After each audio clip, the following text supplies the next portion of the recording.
Imagine a league built by the people, for the people.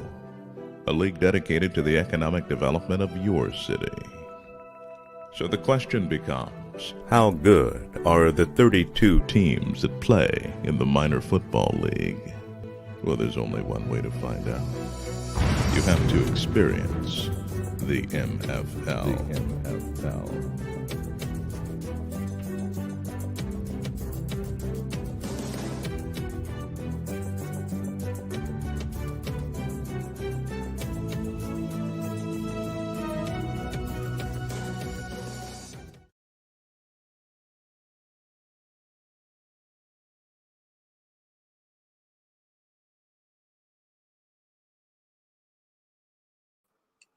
Welcome to another edition of Inside the MFL. I'm your host, Richard Myles Sr., founder, chairman of the Minor Football League.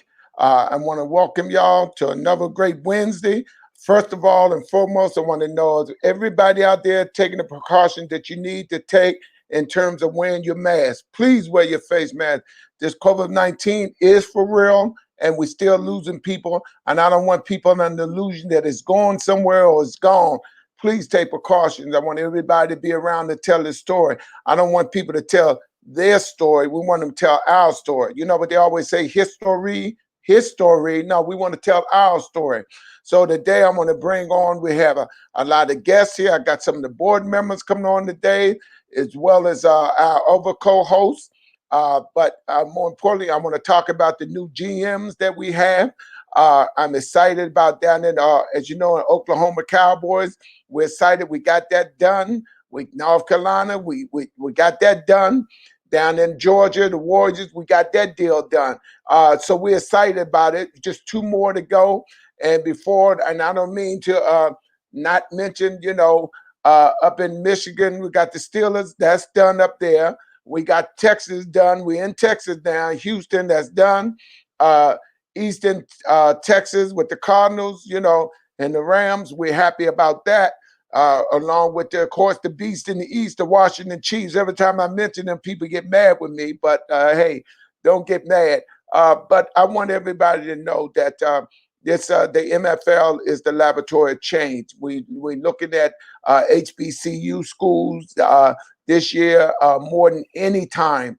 And I want people to understand, I'm glad that most of the different college teams and divisions and stuff taking this serious and not play this year. I'm happy for that because I think that these young men is not worth it. I know you young men want to play.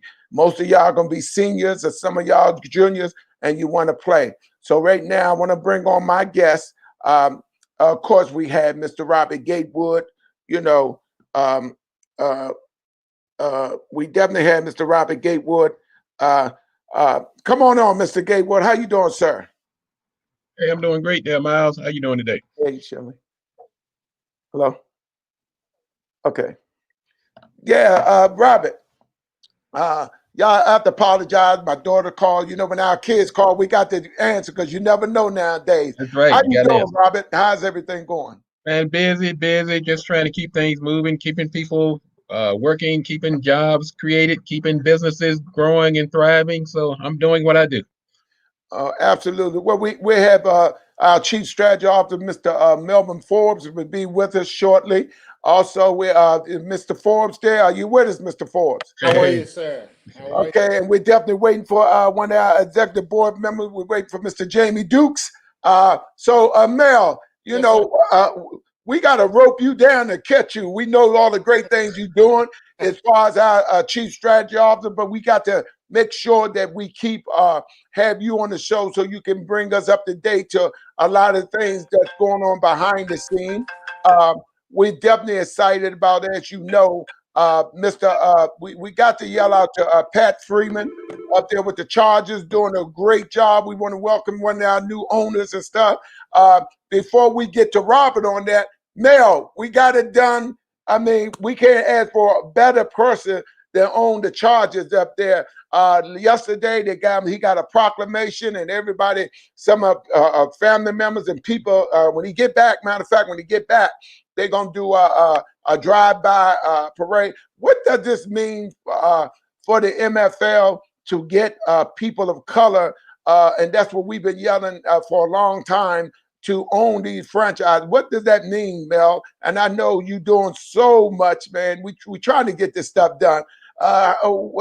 What kind of feel is that for you, Mel? Well, first of all, let me just say thanks to your vision.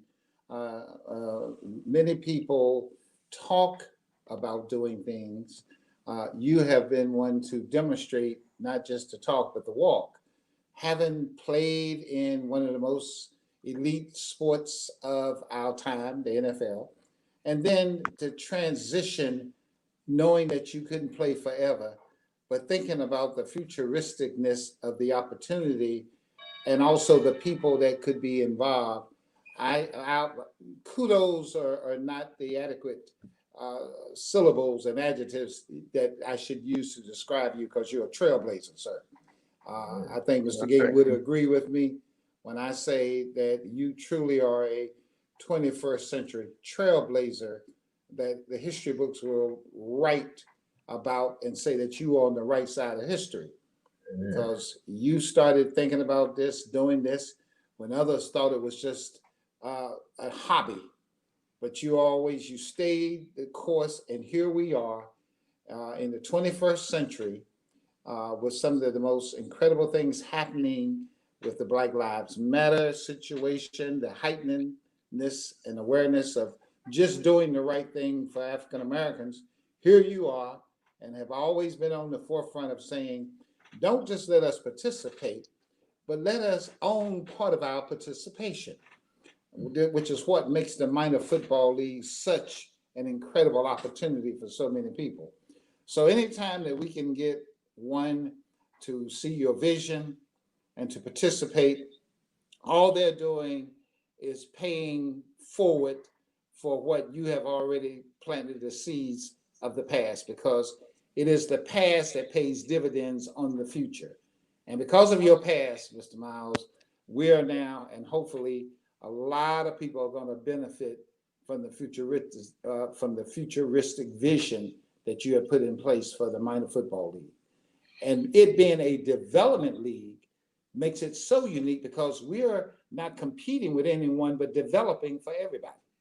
So if you want the opportunity to be developed, not just on the field, but off the field, in the offices, in GM locations and positions of authority, you have the opportunity. I think that we have always been America. America truly is blessed, because the greatest asset for America has been the African American. They took all the slaves for the South to build the agricultural industry. They took all the slaves to the North to build the factory industry. And for 400 years, we have been the economical engine for America. So the greatest asset of America is the African Americans. So now it's our turn and our time.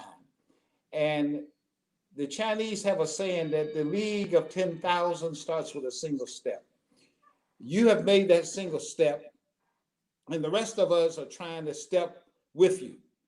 And I'm happy that we are part of this historical moment. And I just want to make one more notation before I talk more about the owner who just bought the franchise.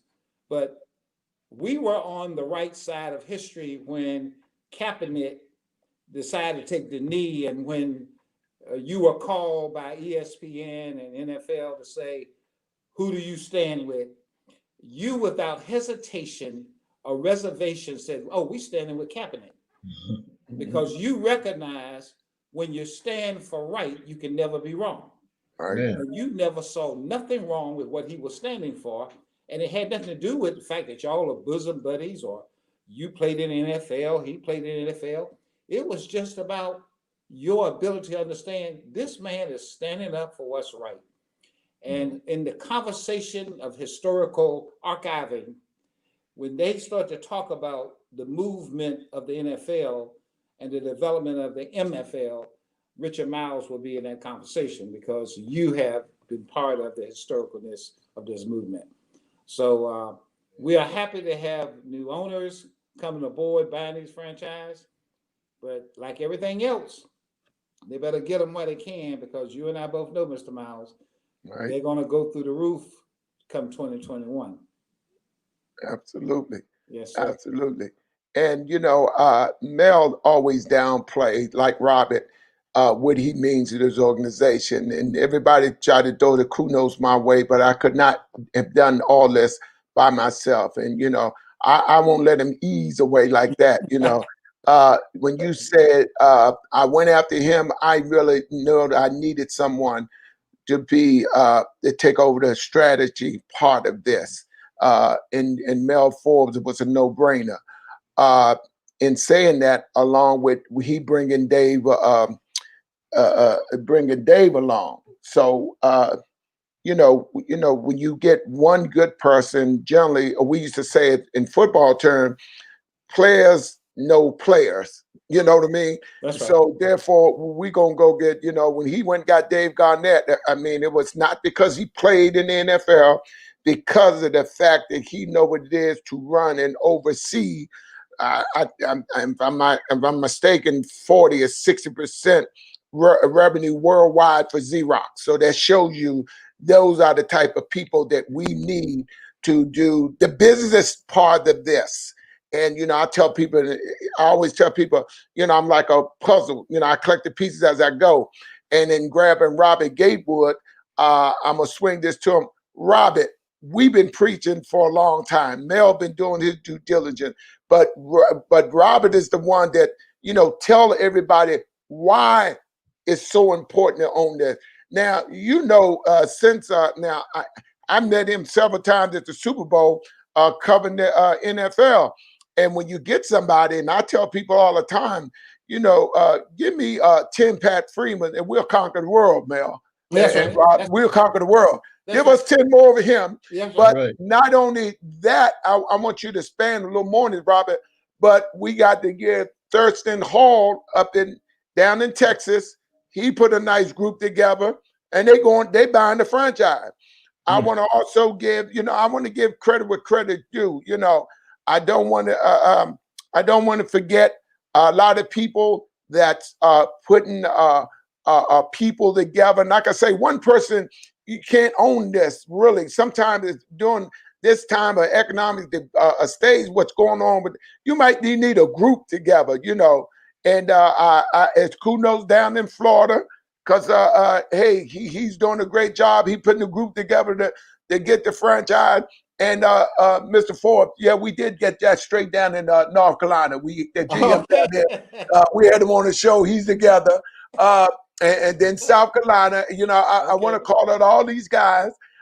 You know, Mr. Barlow Jr., he down in Atlanta. I mean, everybody going. But what does it mean, Robert? You know, we always say Robert, our money guru, man. Robert, the one who tell people why it's important to be stop being a consumer and start being the owner. Well, tell them what's the significance of this, Robert. Well, thanks again, Myles, and glad to see Melvin today. Melvin's out there shaking things up. Yeah, and, we got to catch him. We can get him. Glad we can grab him today. I know, man. We on fire. We got Melvin in the house. Well, Melvin made some great points. And Melvin, you're one of those people also. I mean, Myles goes about saying he's one of those visionaries, and but Melvin, you're right up there also, and that's why the MFL is very well served by having you on the team. And it takes a team. Yeah. We in the business term, we use the term stakeholders. And stakeholders are people who have a stake in an organization or institution. And we have such great stakeholders. We have players, we have GMs, we have owners. And when we collectively come together, we have the MFL. And every ship needs a captain at the helm to guide us through those rocky waters and shine that light ahead to make sure we're on the right path. So yes, the MFL is very well served to have you, Myles, at the helm. But at the same time, you tout the slogan about MFL being the laboratory of change. And that's what attracted me to the MFL. Like I said, I never played football in my life. I ran some track and played some JV basketball. But one thing that I have in common with MFL is that we have this shared vision, this shared hope that we can take these players when they leave the field, that they have a life, that they can build a legacy, that they can put their that talent, those skills they have on the gridiron, they can transfer those into a successful business. And that's my raison d'etre. That's my reason for being. My purpose is to make sure that in any platform where I can get a perch, I can help people transition some of their skills, some of that passion, and channel it into successful business ownership. Because we're right now, the country is at a pivotal point, one of those milestones in history that we don't see often. We're seeing the social unrest that was precipitated by the George Floyd murder, and we're seeing a pandemic that we haven't seen since 100 years. So things are not the same, but we have to capture this moment. And so some of the things that may have kept us from moving in the past, then those rules no longer apply. This is a different day. We have a rare chance to have a reset button, and so we have to take advantage of it. So these football players that are coming in, these players, these GMs, let's grab this moment. Let's take advantage of this moment. And I think what makes this unique, Myles and Melvin, is that you mentioned something, consumerism. One of the things I've been fighting for the past few years, all the way back to 2008 when I wrote my book, Played in Full, is that we have to stop becoming the world's greatest consumer and become some of the world's greatest business owners. Because we can. We just haven't been, many of us, like myself, I came from a sharecropper family. My dad picked cotton. I could pick cotton. So we didn't get that background of economics and business ownership. We had to learn it through the school of hard knocks. So what we can do as the MFL is become that missing link that many of our young Black men didn't get when they were coming up. And we can become that laboratory of change. We give them the opportunity, and the football opportunity becomes the means instead of the end.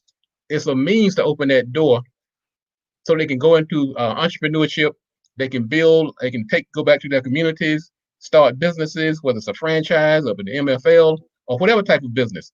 But we want to be the laboratory, the place where we can cultivate those skills and get them into that mental mindset to understand the power, the awesome power of ownership. And once you master that, man, I'm telling you, the sky's the limit. There is no limit. It's infinite. And so I want to get back to this before I go to Mel. The significance of Pat Freeman buying this franchise first. Now we want people, and you can explain to them why it's important. He did it. You know, he looked at this thing, and Pat said, well, wait a minute now. So what did it cost? And, you know, we sit down, because I always say, and, you know, my mentor, Mel, people lie, numbers don't. Numbers don't lie. Right. So, and when Pat got there, being the smart individual he is, he said, well, wait a minute. Let me work this thing, and, you know, I got some stuff going, and I'm going to get this. So, and it says, what do that say to people now, Robert? You see all the paper, all the new front page, and I think people still missing it. I think people still missing it. Well, I'll tell you one thing, though. We have to have people like to see examples of success. Many people, because depending on your upbringing, you've been saddled with it's out of my reach attitude. Or I can't do it because I don't know anybody else who's done it. Or the person that did it doesn't look like me. That's right. When we see somebody like a Pat that comes along, who looks just like us, who looks just like the guy next door, he looks like my uncle, he looks like my cousin. When they start becoming owners, there's a little light bulb, there's a little click that goes off in our brain, say, you know what, this is within my reach as well. And so that's why it's important to people to see the Pats, the Melvins, the Richards, the Gatewoods doing it. Right. And a lot of these young people who are playing football, even though some of them making a phenomenal and, I mean, sickening salaries, they still have not gotten that over that mental hurdle of coming up as descendants of slaves and slave owners and sharecroppers and housing projects. That mental click never kicked in. And so when they start seeing more and more people that look like them attaining ownership, they're going to feel like they can do it, and they're going to start doing it, and they're going to pass it on down to the next generation. So Pat, everybody in the MFL, as far as I'm concerned, like Melvin said earlier, they're trailblazers. We've just seen the passing of the great John Lewis, and we know his long story of the Edmund Pettus Bridge back in 1965. And as a matter of fact, one of the young ladies who was with him, Miss Cheyenne Webb Chrisberg, she was on the Marketing Pulpit show this past Friday, and she'll be back again this Friday. And so we're seeing this passing of the torch. And it's not even a passing of the torch. It's taking my torch and lighting your torch. So every time we see a Myles and then we see a Pat, they lighten that torch and they passing that torch. They light the torch for that next generation of football players. Many of them will be coming through the MFL. So it's not just a money game. The money will come. If you take the right mental attitude and overcome these mental hurdles, the money will come. And I think that's another reason why I think the laboratory of change is so profound when we apply it to really changing young people's lives. Yeah. And like I said, once again, Pat, he's a great example for all these young people to follow. Mel, what is because everybody now want to know the secret to the MFL. Why is we evolving and we're still here? Why all these other things going on? And me and Robert talk about this later. We reinvented ourselves. We didn't just shut down. What is the strategy part of this, Mel, that's your forte for the MFL and make us so unique, Mel? Well, the only place you will ever find success before work is in the dictionary. What we do is recognizing that work is the key to anything.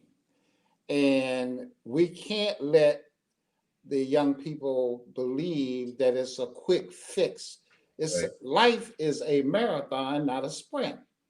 Right. Now, there's nothing wrong with those what I call hurdles of success. But the long game is what the MFL is about, because we have to overcome some very intrinsic institutional barriers, one that had nothing to do with our intellectual capital or our core competence. It just had to do with the capital that they kept from us. Right. What we now need to do is to somehow, through Robert and I, we're trying furiously to get the young people to see all you got to do is put together and come together, then you can just create things that you never even thought of. Mm-hmm. During my lifetime, when I was a young person, people used to say, the sky is the limit. You know, they used to say, the sky is the limit. Well, you can't tell young people that the sky is the limit anymore when you got footprints on the moon. Right. So you can't, there is no sky. There is no limit. Right. Only those who risk going too far will ever know how far they can go. And that's the key. We've got to somehow show all of these young athletes who are making these big salaries that, listen, I don't care how much you make.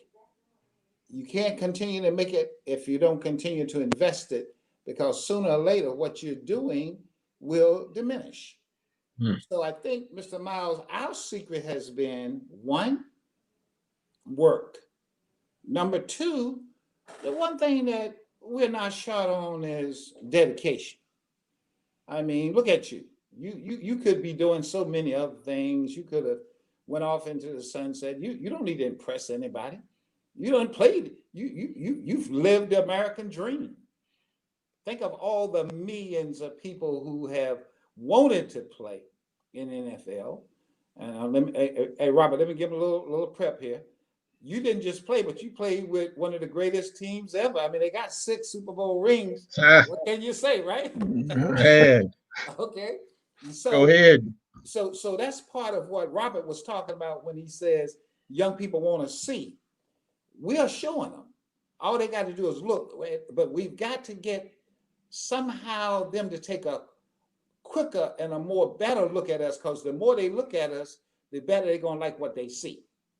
And once they see what we're really doing, I think they will be more to embrace quicker than ever before. Now, Mr. Myles, again, you know, the whole work thing is important, but the dedication is also important.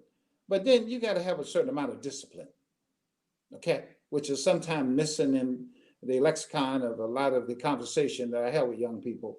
They want to do it, they want it, but I tell them, listen, you got to have, you know, you got to have the desire, you got to have the determination, you got to have the dedication, but more important, you got to have that discipline, bro. Because if you get out there, Michael Jordan, Tiger Woods, LeBron James, Richard Myles didn't become what they are by just saying, I think I'll do it today, but then I'll wait next month and do it again. No, It is a consistent, a clear and concise direction. Now, you may not do it at the same intensity because no one can. No one can do it at the crescendo of everything every day, but you do it consistently, you do it clearly and concisely. That builds confidence. And so when people see you do it, that's why we're still around, because you were clear, you were consistent, and you were concise in what you were wanting to achieve. And that was, let me put together the minor football league, a development league, a league, the laboratory of change, not for now, but also for the future. That's what makes us successful, and that's why we're still here. Amen. And you know, it's I was always one for believing in generational wealth. People can make, you know, I tell people you can make all the money you want, but when you go, I've never seen a Briggs truck behind a hearse. I'm yet to see that. Meaning you can't take it with you. So it will make sense to pass it down. And more importantly, give your kids an opportunity to do some greater things, because they're going to do greater things than what we're doing. That's correct. What we're doing to people may be exceptional, but imagine that my old coach told me in college, Frank Cush at Arizona State, he said, do you know the difference between a good ball player and a great ball player? So everybody say, yeah, there's Myles always saying something, think he's smarter. I say, sure. I say a good ball player think he can do something. A great ball player know he can do it. So that's the difference that we need to understand. And I had one of the GM was a little trouble because he got somebody contacted, you know, the Facebook page. Oh, well, what about this league? Oh, this league been around. I never heard of him. So I told him before, I said, you know, when I was down in Florida, the media was down there at the airport when I got there. And one of the reporters, she said, this is great, but I've never heard of the minor football league.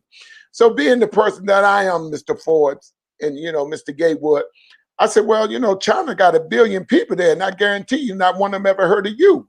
So what did that mean? You know what I mean? So you tell me you never heard of us, but you are here. I didn't call you here. So it just goes to show you, and I told him, and he's young, and I said, you're going to get a lot of scratching on your back. Remember, people don't have the guts to do what you're doing. My old high school coach told me that, Bob Hednick, Cardozo High School. He said, don't take this for granted, you guys. He said, because a lot of people can't do what you're doing right now. Although you think it's, you know, you take it for granted, you might think it's insignificant because you're good enough to feel that way. But a lot of people cannot do this. And believe me, if they could, they would. And just to think, if this was easy, everybody would be doing it, huh, Mr. Forbes? Yes, sir. Only, listen, like I said, only those who risk going too far will ever know how far they can go. And the beauty of, I think, you know, Mr. Gatewood, you said earlier about John Lewis, truly a historian, truly a legend, truly an icon during our time that I was fortunate enough to meet. But this is our Edmund Pettit's moment in history. Yes. That was his moment for him to cross the bridge. We all have these moments. I think it was George Bernard Shaw, one of my favorite poets, who said, life is more than a candle to me, but rather a splendid torch that I have but for a few moments. But I want to make it burn as bright as I possibly can before I pass it on to the next generation. This is our time. This is our moment to pass on to the next generation what we have ascertained and the stuff that we are now doing. So one of the reasons, Myles, that we are still around is because we're not structure-minded, we are system-minded. We're system-minded. We have put together a team, a successful team of people that have the, like I said, the capacity, capability, intellectual capital to not just do this for a moment, but to do it in the moment. And this is our turn and our time. And Robert, you know, being the guru that we have here, and you always keep people, why is it we still afraid to think if it ain't right, it ain't right? Why is that, Robert? I told her to come get me, so she's here. Sorry. We'd have to drive in the rain, but now it's You not. know, why is that? I said, why do people think that still people of color still feel if it ain't right, it ain't right? Oh man, that's a generational misnomer that has been passed down through generations, because there's a, so you have to understand the mindset. Really?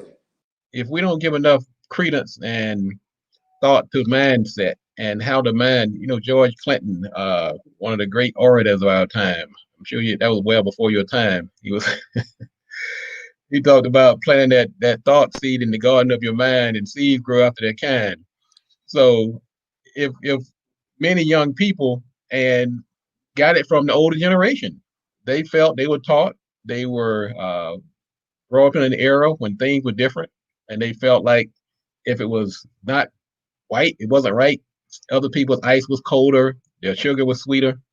But that's a generational curse that we have to break. We have to continually work at that and put out good quality service and products. Now I will admit, Myles, and sometimes I may get in trouble when I say this, but we as Black business owners, we have to strive harder to put out quality products and services.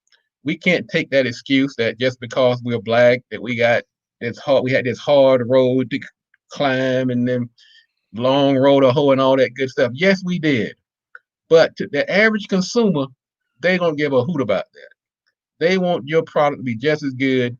And then I turn back to the consumer. Don't be so quick to say that I bought something from this Black company and they did me wrong. Well, of course, you bought something from a white company and an Asian company and a Hispanic company, and they did you wrong too. But somehow it seems that the Black company doesn't get the second chance. So the responsibility lies with the consumer, who has this unforgiving, unrealistic expectations. But at the same time, the business owner, we can't let them off the hook either.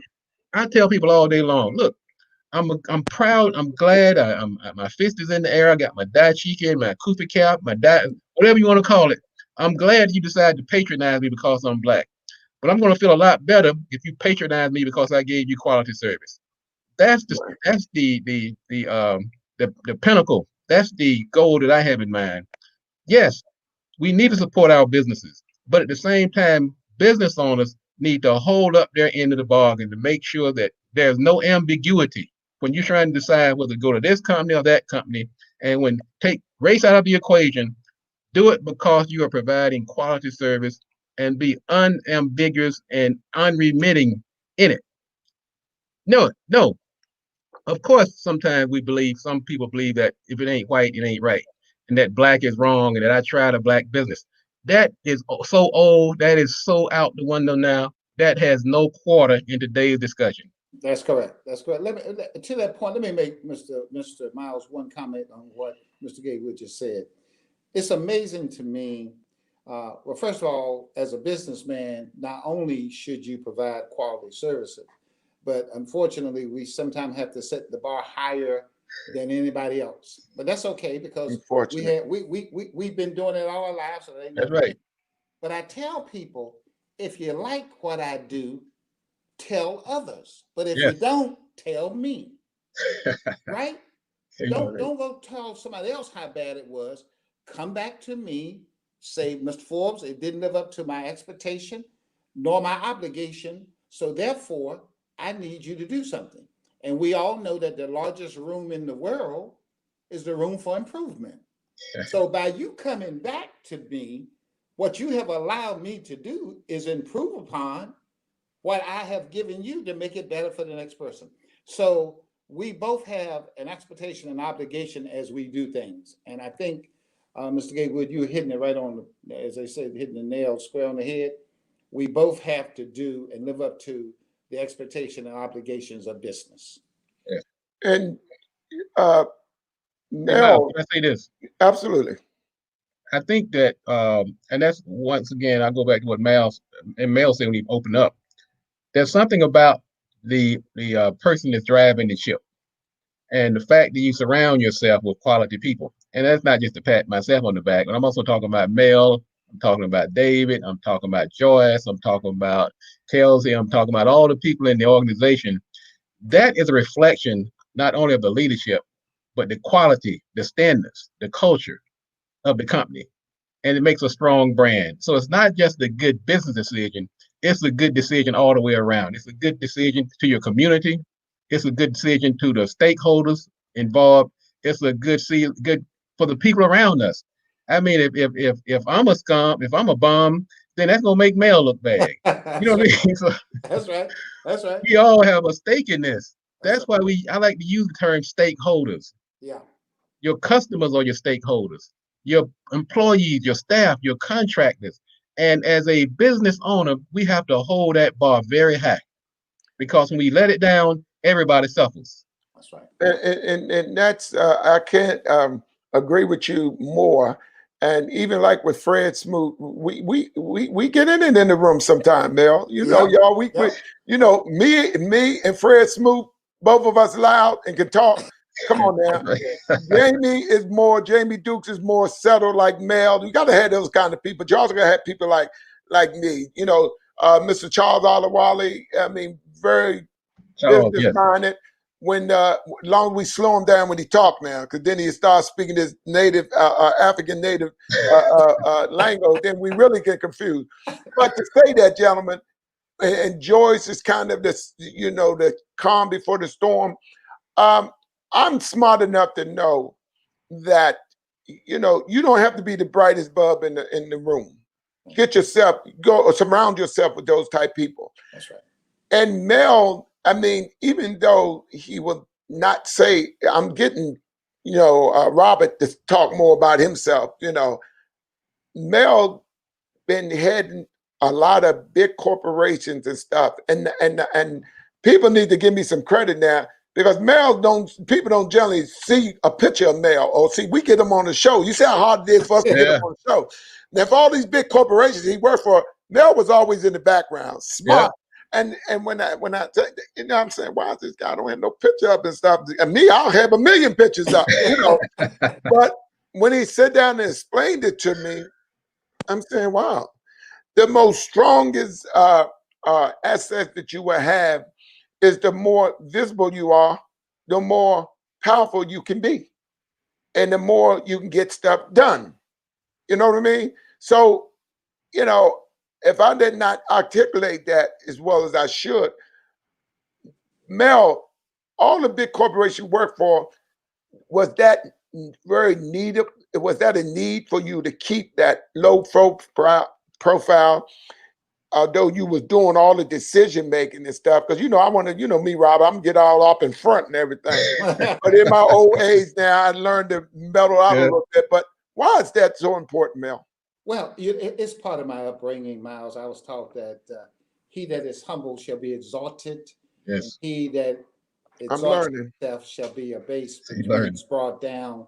So all my life since age 19, my first job was at NASA Space Center designing systems. So I have been blessed to design systems that birth industries that create jobs. And I've been fortunate to do it in the scientific, the business, transportation, and telecommunication industry. And then I was blessed to work for 3 presidents, both Republicans and Democrats, and 4 governors. And as you know, I served as chairman of the United States Army Advisory Board. So I have lived way beyond the expectation of someone that grew up on a farm, 13 brothers and sisters, cotton, corn, tobacco, wheat, right? Horses and cows. Gatewood know what I'm talking about. Oh, yeah. Yeah, y'all sound a little Chinese to me, but I'm gonna go along with it now. I don't know about all that now. Well, so I'm a city boy all the way. Yeah, and so there's biblical, and I'm not trying to take you to church, but religiously, there's something that says a good name is the better to be revered over great riches. Because my last name was Forbes, I was oftentimes, before the social media came along, people would read about me thinking it was the other Forbes. And I had no problem with that because I knew that I was making a difference where I was and I didn't have to shout. You know, these young people got it right. These young people believe in seeing before they believe. Because their song was, if I can see it, if I can fly, if I can see it, I can do it and I can believe it. They can't often hear what we're saying for seeing what we do. Oh, yeah. That's why Gatewood is right. We've got to be the model to show them, because once they see it, we are in a different age where people would rather see you than hear you. Right.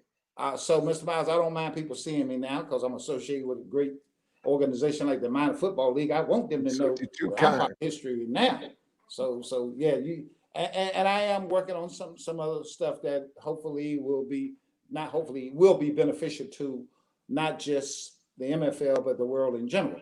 But that being said, part of my behind the scene was that there weren't any other African Americans in corporate like me during my time. I had no one, there was no one that I could go to.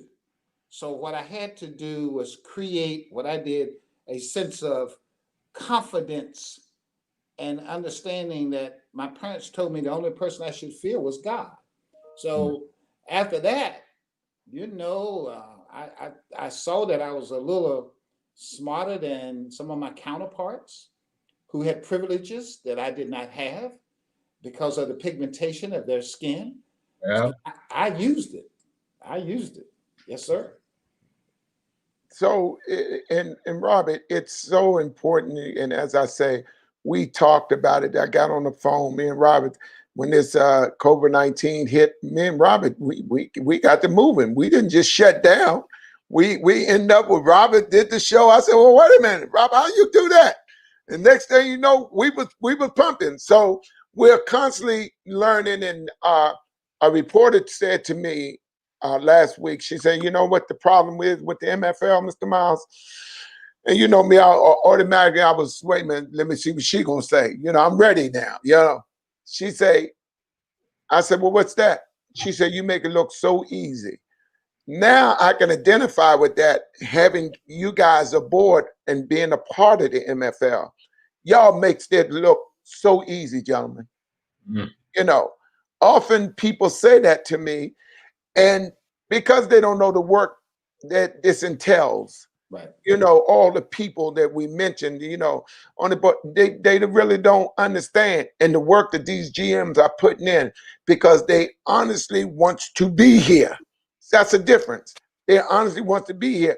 And I'm famous for that, Mel. I always say documentation be conversation. Yes, sir. Seeing is believing. Yes. The old saying is, I'll show you and you'll go tell somebody. That's the old saying, show and tell, they do at school. When you show, that class gonna tell everybody something. So in saying that, gentlemen, I guess the laboratory of change, meaning we want these students in college that's in broadcast journalism, marketing, PR, sports management, training. We want you guys to come here. Now, don't worry about the COVID virus going on, because do what we're doing. Thank God for social media, y'all. Yes. I'm learning about it. So we want y'all to be a part of this. We have positions open, and you can stay right home where it's safe, and you can do what we're doing here. So that's the significance of the MFL. I had a call from the Washington team, and they was asking me some things, and I was like, hey, we have to constantly reinvent ourselves all the time, all the time. And I have some sharp individuals with me. If they could if they would talk to you right now, they'll say, I'm saying the same exact thing I told them. Have people like y'all and that specialty in their fields. I don't have to try to pretend I know anything about what you do, Mr. Gatewood. I got Mr. Robert Gatewood. I got Mr. Melvin Forbes, the best chief strategy officer. I'll put him up against anybody. Dave Garnett. I mean, come on. We got great people here. And, you know, attribute that to Robert. You know, I see trillions of dollars go through our hands every year. We got nothing, Robert. Why is that? Why? Well, unfortunately, and first I want to talk about Mel and his humility. I remember one of the first people you asked me to talk to when I came to the MFL was Mel Forbes. Oh yeah, I got to. He makes me look good. Make me look like I know what I'm talking about. I mean, I remember the day I was out in the parking lot. And Mel was talking. He's been his humble self, and I'm saying to myself, I don't know why I feel like I know this guy. He was telling his past. And I feel like we were brothers from a different mother. That's right. And and then when I finally saw him, I said, "That's the Mel Forbes. This guy's everywhere." So it speaks again to his humility and the fact that he wasn't, when I first talked to him, he wasn't boastful talking about all the big things he did. He was really, I mean, that's a sign of character to me. And so you got a winner in Mel. But when it comes to this, why we can't hold on to money, we're under the influence of something called consumerism. And unfortunately, it has taken root and quarter in our community like in no other community. I think you can almost try to trace it back to our people being in bondage. And when you haven't owned something, the first chance you get at liberation, you feel like you got to go out and make up for lost time. And I think that very few people took the time to think about, well, maybe instead of running out spending my money like a sail on a weekend pass, I should invest that. But that was not part of our culture. It was not something we were taught. But one thing I have learned is that in order to be the servant leader that we need to be, and when I say servant leader, I mean giving back and bringing up the next generation and teaching people right and wrong. You can't do that when you're spending money under this cancer called consumerism. You really, at some point, you got to put the brakes on. Because one thing I've learned, Myles, is that, and we talked about how we pivoted when we couldn't go back into our respective studios. And this is not to toot my horn, but I didn't think twice when I said, look, Myles, this is the way we can do this. Because I know for every time I give, I'm going to get back twice. I think if we take that attitude and get away from this spending and these designer labels and keeping up with the Joneses and following the lemons off the cliff or whatever type of name you want to give it, until we can shake that, we're going to continue to have problems as a community. So one of my personal campaigns has been to tackle this thing called consumerism and rechannel some of this wealth, this $1.7 trillion of wealth that flows through our hands every year. But we can't do it if we spend assets that depreciate the minute they walk off the lot, or these handbags and these designer labels. Let's take this money and put it back into our community. Let's take this money and build our businesses. Let's take this money and if you have a business, instead of going out buying the latest trucks or the latest cars, put it back in the service. Give your staff a raise. Do something that's going to give you a return on that investment. And I think when we do that, we're going to start seeing a sea change in the successful businesses in our community, the amount of ownership in our community, and the passing of wealth from one generation to the next. Mr. Myles, can I piggyback on? Absolutely. Not only is Mr. Gatewood right on point, but as we move into this new economy, yes, you can never put toothpaste back in a tube or spilt milk back in a bottle. So we're never, ever going back to where we were. So for those who don't understand that, just stick around a little while and you'll see what I mean. So we can't go backwards. We got to go forward. Part of that forward movement is what you have created, this platform for allowing these people that are talking about Black Lives Matter. Yes. Well, if they're serious about Black Lives Matter, put some money on the table and invest in these minor football franchise so we can put people to work. Yes. So we can put them to work in various elements. We can put them to work in like you said, in the PR. We can put them to work in the medical industry. All those things that are once was are going to change as we move forward. This platform, the Minor Football League, is a platform. And let me just say this. I made a phone call to Troy Vincent yesterday at the NFL. I'm waiting for him to give a call back because come on now, NFL.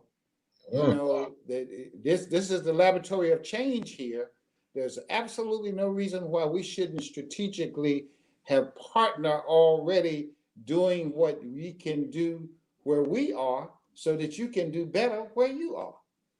We could have done a lot of things to help, you know, eliminate some of their hurdles had they listened to where we were, you know, early on. Now, to the commissioner credit, he did say we weren't listening.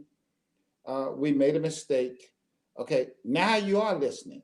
Know that the MFL is your linkage to the community, your linkage to a new market, your linkage to your futuristic of survivability.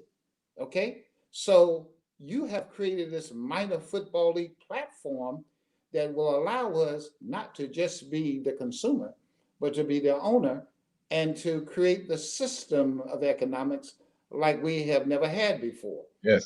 I told a gentleman who's a very good friend of mine, a Caucasian friend today, I told him, I'll give you 300 years, but I want 100 years back. You can have of the 400 that we've helped you, just give us 100 of those years back. And since I know you can't, how about just putting it in dollars and cents? Because if it don't make dollars, it don't make sense. So you've created a platform. Now all those people who say that they are about Black Lives Matter, tell them to come take a look at the Minor Football League. And by the way, we're not saying that we're the panacea. We're not the revelation. We're not the Genesis and the Revelation. But we are in the midst of helping with the understanding, with the bridging thereof, because sports has an esprit de corps about it that nothing else can sort of maximize other than music. It has a way of bringing people together, even if you don't like your politics, you don't like your religion. Sports brings folks together. I think during this time of uncertainty, of high anxiety and fear of where we're going, there's nothing better than having a group like the Minor Football League on the front line of the community saying, hey, let us show you a positive way of making things happen as we go forward together in the future. Amen. And it was speaking so eloquently, you know, with that, Mel, I also want people to know, and I always generally reach out and to former ball players and current ball players. This is the laboratory of change, and they have to understand with this message I always deliver. If you don't learn about history, history will repeat itself. Yes. And what we don't want is history to repeat itself. So you got to understand the logistics and the things that's going on now. I'm going to say it, whether people want to agree with it or not, the norm is gone. Yeah. It's never going to get back to what it was. We don't want it to go back to where it was. No, sir. To be on the real side, where they thought they were safe with certain jobs, they're no longer there. Well, now what you have to do, now you have to take a look, reinvent yourself. You have to understand that it's on you now. I'm used to people trying to count me out, even with this. And I have no problem in saying to people all the time, this right here cost me almost everything, marriage, everything. But I kept the course. I kept the course. You know, it made a disagreement with me and my kids because sometimes they don't understand certain things. You know, all they know is the outcome of things. And right now, like I tell everybody, this is a marathon, not a sprint. That's right. If you think I'm going to sprint up there and, okay, look, it ain't done that way. No, sir. And if you look at the history of the NFL, they celebrating 100 years of what? Of what? Fritz Pollard is someone a lot of people don't know. I got a lot of this from him. You understand? Don't want people to forget who this man was, this individual. One of the first black coaches in the NFL, one of the first black players in the NFL. But what he did not have a Mel Forbes, a Dave Garnett, Robert Gatewood. He didn't have these types of people with him. And thank God for this social media. Because see, we're not competing against no one. Everybody said, well, won't the NFL? We're not competing with no one. They who they are and we who we are. We're not trying to be nobody other than us. Because I learned years ago, I'm good at being me. I can't be you. Because if I try to be you, something's going to go wrong. That's right. Then I'm going to need to tell another lie to get out the first lie.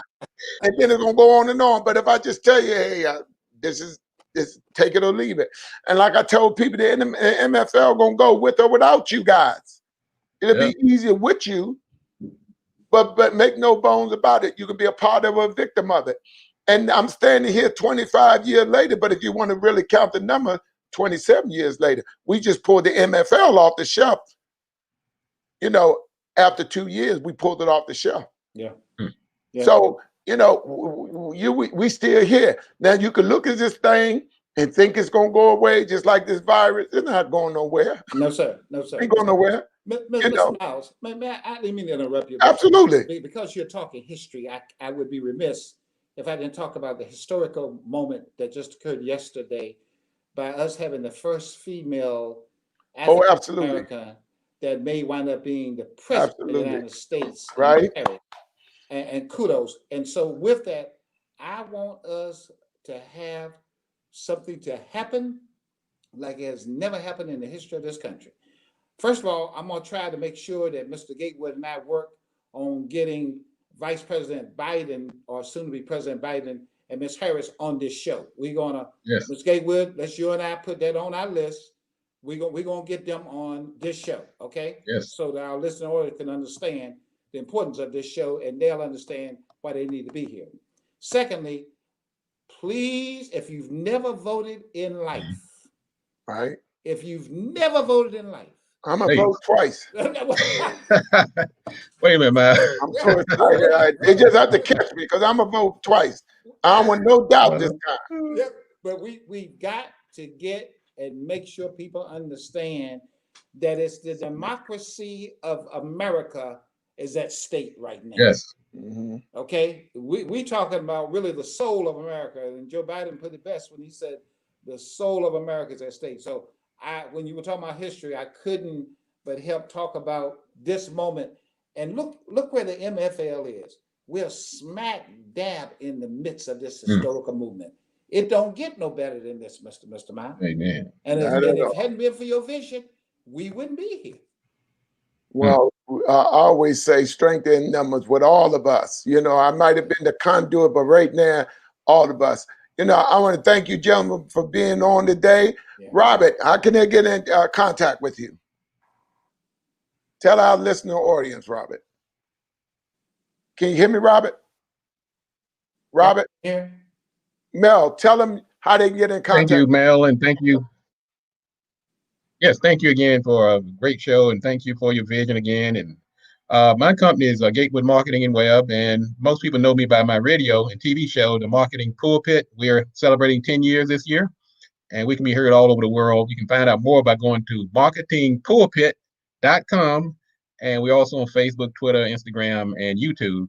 And also, I'm here on every Wednesday with Myles on the Minor Football League. Glad to be here and glad to entertain and comment and share the stage with people like Mel and yourself. So, Mr. Forbes. Yes, sir. Anybody can Google me. I'm humble. So y'all need to reach me. Just call Myles. He'll get you in touch with me. Yeah. Just contact out. Absolutely. Of course, you can always reach all of us also.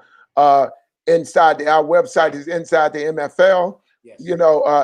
This is our show. Website is MFLishere.com. We're on Twitter. We're on Instagram. We're on YouTube. We're on all the social media platforms. We do this show Wednesdays from 5 to 6. And on Fridays from 5 to 6, we'll also our radio show come on, Inside the MFL, DC Radio, the Office of Cable and Television, and the movies on Saturday mornings at 11 o'clock. I want to thank y'all again, gentlemen. This has been another edition of Inside the MFL. I'm your host, Richard Myles Sr. I'll see you Friday. Thank you, gentlemen. All right.